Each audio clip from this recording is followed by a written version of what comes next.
It was August 15, 1947. And over Karachi, a new flag fluttered in the morning breeze. It was a flag of white and green, with a star and crescent mounted thereon. This flag had replaced the familiar ensign of red, white, and blue, which had been the symbol of British rule. The unfurling of the new flag announced the end of that rule and the inauguration of the free dominion of Pakistan. With the change of flags, there came a change of personnel also. For in this mansion, which in the past had housed many a British governor, there now came into residence the first Muslim Governor-General of Pakistan, the Quaid-e-Azam Muhammad Ali Jinnah. On that mellow mid-August morning, a distinguished gathering waited for him in the courtyard of Government House. Members of the Cabinet, the Secretary General, Mr. Muhammad Ali, Mr. Ghulam Hussain Hidayatullah, the Service Chief, the Area Commander, Major General Akbar Khan, the Defense Secretary, Mr. Dundas, the Indian High Commissioner, Sri Pakasa, the Chinese representative, Mr. Yusuf Harun, Mr. Altaf Hussain, editor of Dawn.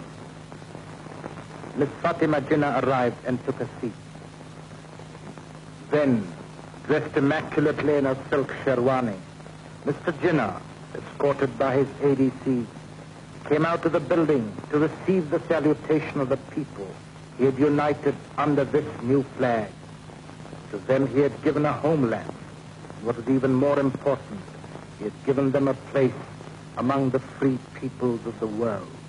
The birth of Pakistan had coincided with his taking over the Governor-Generalship of this new dominion. The swearing-in ceremony began with a recitation from the Holy Quran by Pir Ilahi Baksh.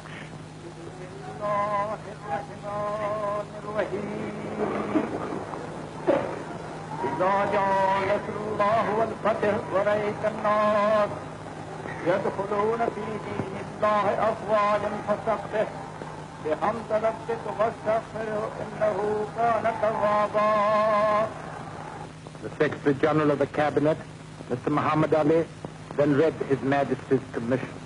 The oath of allegiance and office was then administered by the Chief Justice of Lahore. Solemnly affirm true faith and allegiance to the Constitution of Pakistan as by law established. In turn, the oath was administered to the 7 members of the Cabinet, led by Mr. Liaquat Ali Khan, the new Prime Minister. His wife looked on. Then came Mr. Chandrika, Mr. Ghulam Muhammad, Mr. Abdur Rab Nishkar, Mr. Ghazanfar Ali Khan, Mr. Mandal, followed by Mr. Fazlur Rahman. Duly sworn in, His Excellency Quaid-e-Azam Muhammad Ali Jinnah then went to the top of the steps. The flag of the new dominion was unfurled, and a new chapter began for that part of this continent which would henceforth be known as Pakistan. As he stepped down to inspect the guard of honor, no one could have been more conscious of the importance of that moment than the man who had made that moment possible. As he put it in a broadcast to his people that day, August 15th marks the fulfillment of the destiny of the Muslim nation.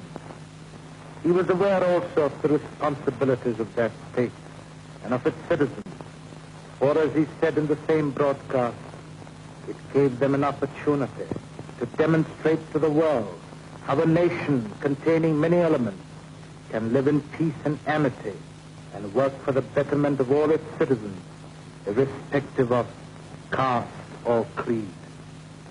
He defined the object of Pakistan as peace within and peace without. He said they wanted to live peacefully and maintain cordial, friendly relations with their immediate neighbors and with the world at large. He said that Pakistan would have no aggressive designs against anybody. So dedicated, Pakistan started out on its new adventure. Back in the courtyard, the Quaid-e-Azam received the felicitations of his closest friends and of those who were to play a part in the future of Pakistan. For his people, the dawn had come.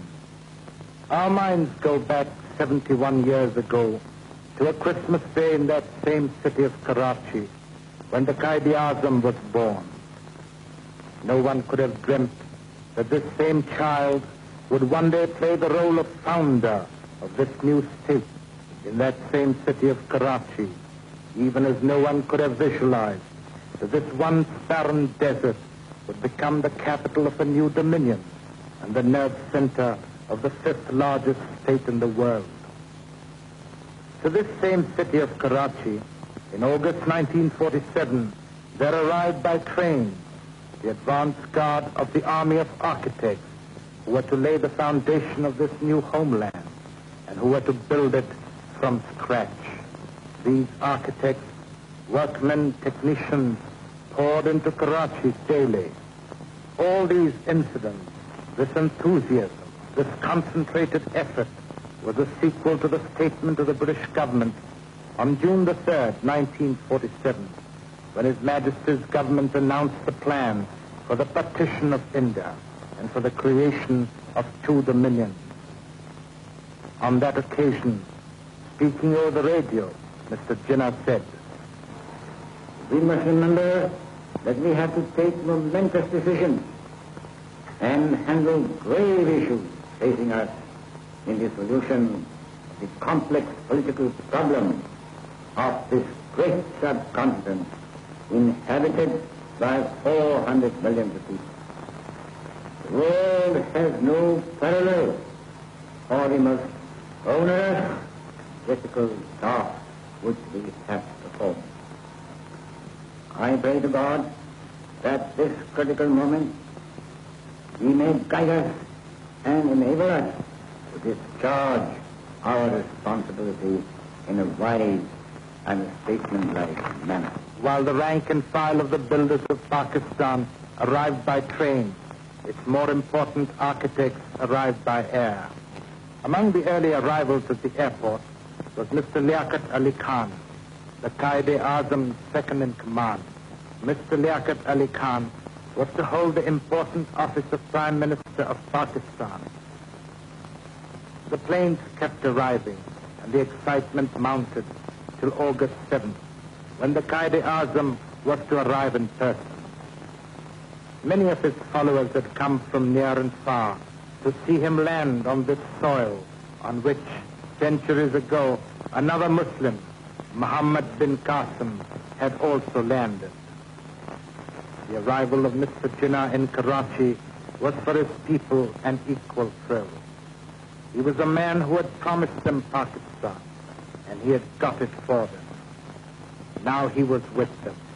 He had set foot on Pakistan for the first time. Their dreams had become a reality. With him was his sister, Miss Fatima Jinnah, the First Lady of Pakistan.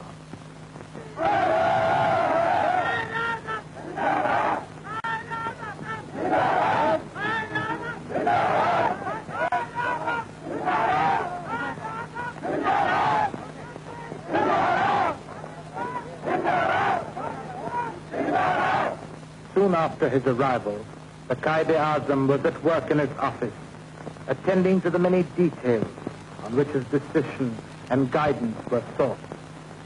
For him, it was not enough